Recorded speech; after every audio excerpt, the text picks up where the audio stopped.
Last time on Low Budget Binge, There's lots of repetition, ass end up. He might have embellished his own heroic actions. There's lots of repetition, ass end up. The entire cast run around the film covered head to toe in blood. There's lots of repetition, ass end up. It's also got Billy Zane.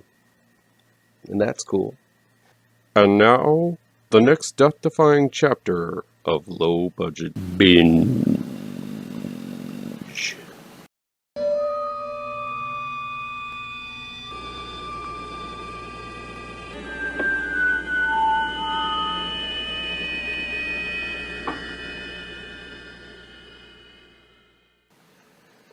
Welcome back to M.L.Miller Frights, part of the Kings of Horror Network. I'm M.L.Miller. Before we begin, remember to give this video a like, share with your buddies across the electronic superhighway, click subscribe to this channel, and don't forget to ring that bell for notifications. Please get the word out about this channel to new folks and tame and tempt that all-important YouTube algorithm. All week, the Kings of Horror Network is running a contest giving away a copy of my new trade paperback, GRAVETRANCERS, to a few lucky viewers. I apologize, but due to the current global situation, this is for US viewers only. Just send an email to hello@kingsofhorror.com with the subject line reading, "Give me that GRAVETRANCERS," with your full mailing address, and we'll enter you in to be randomly chosen to receive a copy of the GRAVETRANCERS trade paperback. Please let your comic shop know you want a copy of GRAVETRANCERS. The final order cutoff is August 10th, and the book itself will be in stores September 2nd. More info down below. Alright, Low Budget Binge is where we venture down the path less traveled and look at low budget, no budget, and sometimes international films that never get that top billing you see with the usual Hollywood fare. Still, I've found that they often have that certain something special. I'll indicate in the review and down below where you can find these films along with their trailers. Here we go. The Last 5 Days is out now, on demand, and digital download from Wild Eye Releasing. The tried and true chestnut of the school film project is the reason this found footager exists, as two student filmmakers decide to investigate a pair of supposedly haunted locations near them. One, a haunted orchard where all the workers supposedly went crazy, and the other, a mountaintop where a ghost is supposed to push those who climb to the peak. After visiting both sites, the pair seem to bring back something paranormal to their apartment. The rest of the film builds to what is explained in the opening, as the body of two students were found mutilated in an apartment with the footage we are now watching. The Last 5 Days is an extremely low to no budgeter, and most likely the first project of these two filmmakers, Clay Moffat and Joe Pacini, who are also the stars of the film. The story itself is solid. I don't know if these are true urban myths the two are investigating, but they are ripe with potential for some scary moments. I like the idea that the two seemingly unrelated hauntings are connected in some way. There's a reveal in the last couple minutes of the film that I think comes way too late involving the origins of the haunted orchard. You really shouldn't be revealing key info about your story 5 minutes before the credits. There is a weird moment when the two filmmakers seem to notice the phoenix lights up in the night sky. They mention it and point it out, and quickly just change the subject. As a non-Phoenixonian and UFO enthusiast, I found this to be the most fascinating aspect of the film. But maybe the locals see the lights so often that it doesn't faze them. I don't know. The biggest problem with The Last 5 Days is that apart from telling these details to the viewer, the film just doesn't have the budget or the creative shortcuts to bring these ideas to life. It passes the authenticity test with no forced camera angles, no additional music, or no multiple camera edits that would somehow take away from the concept that this was found footage, but I feel that it just doesn't make it as an entertaining full-length film. A short film might have been a better way to communicate this story, with the prep for the trip to the two locations, and then a truncated version of the stuff back home. It's the aftermath of this trip that ended up being tedious for me to sit through, and ultimately where the film falls apart. This is a noble effort from two very young filmmakers, and I encourage them to keep on evolving and improving their already talented filmmaking skills. New on Crackle this week is the Sonata. It's got a winning premise and solid acting. I just wish it had more going for it.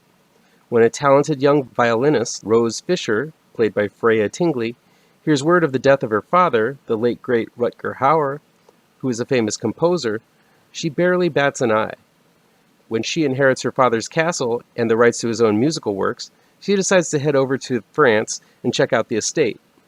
While rooting around through her father's things, Rose finds the unpublished final work of her father, which has bizarre symbols written into the music. While her agent and mentor, Charles, played by Simon Akbarian, tries to get to the bottom of what Rose's father was working on, Rose plays the music and seems to unlock a portal, making way for the Antichrist and hellish demons to come here to Earth.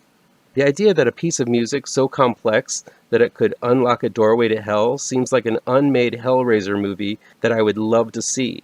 Unfortunately, the Sonata isn't that movie. While the idea is strong, the execution just feels extremely bland. From the uninspired look of the spirits, with white skin and CG red and glowing eyes, to the rather slow middle section as Rose mopes around the house and Charlie investigates the mystery of the found music.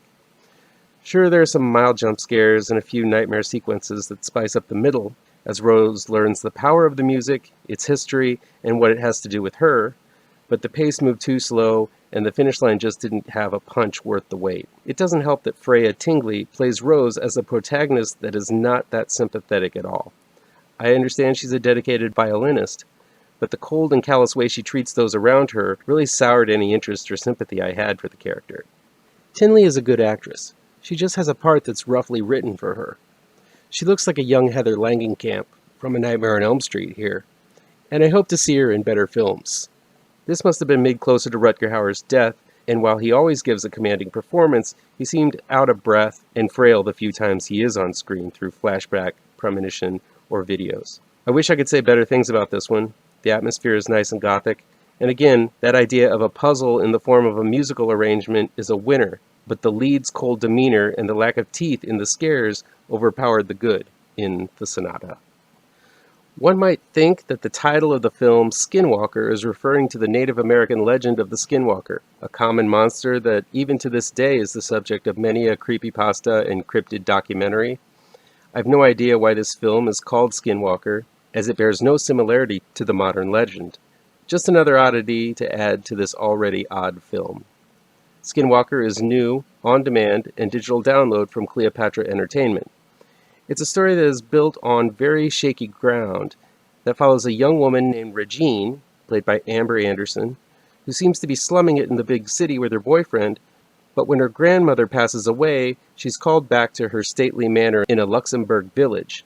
Once back in her family home, things start going downhill pretty quickly for Regina. Her father, played by the always great Udo Kier, is more unstable than ever, and will not talk to her about her mother's commitment to a mental institution. A family scandal resurfaces when Robert, played by Halloween 2018's Jefferson Hall, reappears into Regina's life. Years ago, Robert had an affair with Regina's mother, bearing a child, Isaac, with her. Regina remembers the child to be horribly deformed and to have died soon after birth. But Robert proclaims that the child survived and is living somewhere in the decadent mansion. The strange noises around the castle suggest that Robert is right, and Regina sets out to find her brother, despite her father's urgings for her to leave. I think one of the biggest problems with Skinwalker is that Anderson really commits to the crazy and doesn't care if she retains any semblance of likability or relatability. The decline in Regine's mental state is gradual, but she really does some despicable things like attempting to sleep with Robert, her mother's lover, and having a violent episode in the middle of her grandmother's funeral service. While Kier's father is supposed to be an imposing figure, and Robert is supposed to be some kind of threat to the stability of the family, these are the characters I sympathized with when Regine was having her fits. Their discomfort is the feeling I felt most powerfully, but I think the film still wants the viewer to empathize with Regine. I will say that this is a fearless performance by Amber Anderson as Regine. Her contortions, self-harm, aimless running, and violent outbursts are convincing to the point of being extremely tough to watch. If Skinwalker is successful at anything, it's transporting the viewer into the head of a very unwell mind. The problem is that I think it does it so well that sympathy is something that is completely lost. Skinwalker has some great practical effects for the Isaac makeup. I also thought the high-pitched voice of the deformed man was an especially creepy detail. Skinwalker is not without its moments, but overall, it's an aimless look inside a sick mind where structure is tossed out the window too soon and never comes back. Clownery just plopped up on Tubi this week, and with a name like that, I couldn't help but take a blind dive into it. While clowns don't really scare me, I'm always curious as to see why they scare others. I doubt you'll find the answers in Clownery, but it's not without some merit. Emma, played by Katerina Korchinaska, is not a fan of birthdays. That happens when your mother dies and your father murders 2 birthday clowns all on your 10th birthday. Years later, Emma is an outcast at school, shy to the boys, and seeing clowns eating and terrorizing people everywhere she goes. On her 18th birthday, her father returns to be in her life, and her best friend Allison, Serena P. Palmisano, decides it's time for Emma to have a surprise party. As an added bonus, a maniac clown is schlepping around the town murdering folks. Happy birthday, Emma! Clownery is one of those weird films you just watch unfold to see what depraved and simply unexplainable places it might venture to. It's definitely not highbrow cinema. Schlocky and sleazy are good words for it. It's a film where not a lot makes sense, and most of it occurs in some kind of sleepy, surreal dream reality where everyone isn't quite acting normal. There's definitely a cultural disconnect in Clownery. This is an Italian film where all the actresses and actors are speaking English, but it's broken English. I guess it's trying to pass Emma and her pals off as trendy American gals, but their thick accents make me wish they would have just spoken Italian all the way through. There are quite a few twisted scenes of debauchery and a solid handful of murders in an assortment of clowny ways. For some reason, every guy is a lecherous pervert, and every gal is eager to bang as well. All but Emma, that is, who is shamed for not being as slutty as the rest of them.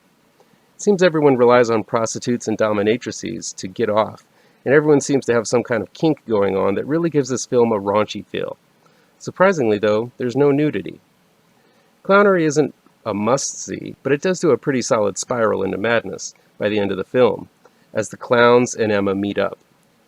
Reminiscent of Carnival of Souls, both the original and the surprisingly effective modern remake, Clownery gets a mild recommendation from me for the lengths of perversion the film isn't afraid to venture into and the confident landing this film makes on a very small budget. We wrap up this week's low-budget binge with Psychotic. It's available on the Kings of Horror Network. While I don't know what the scene is like in Brooklyn, I feel I know quite a bit about the popular hipster culture, having lived in Chicago for the last 20 years. Psychotic does seem to represent this rather annoying yet pervasive culture, if not in a good light, an accurate one.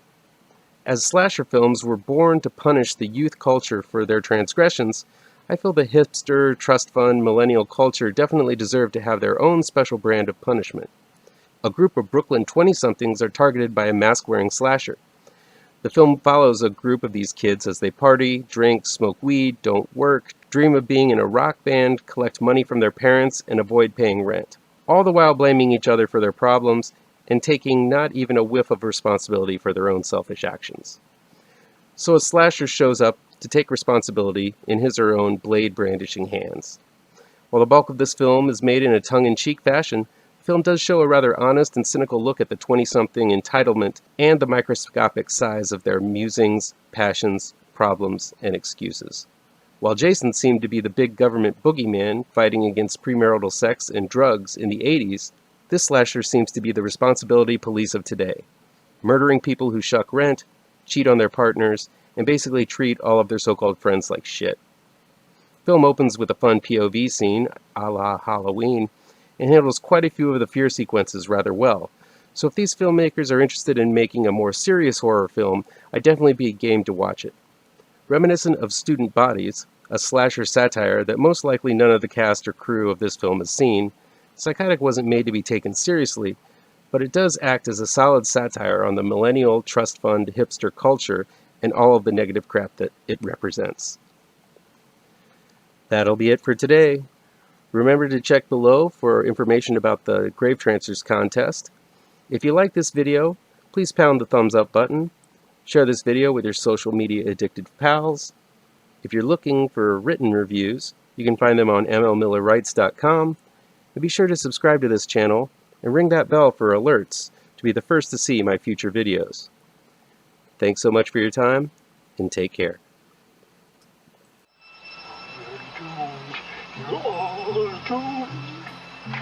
You're doomed to live the life you're meant to be. stuck inside your reality. You're doomed. Oh, you're doomed. You're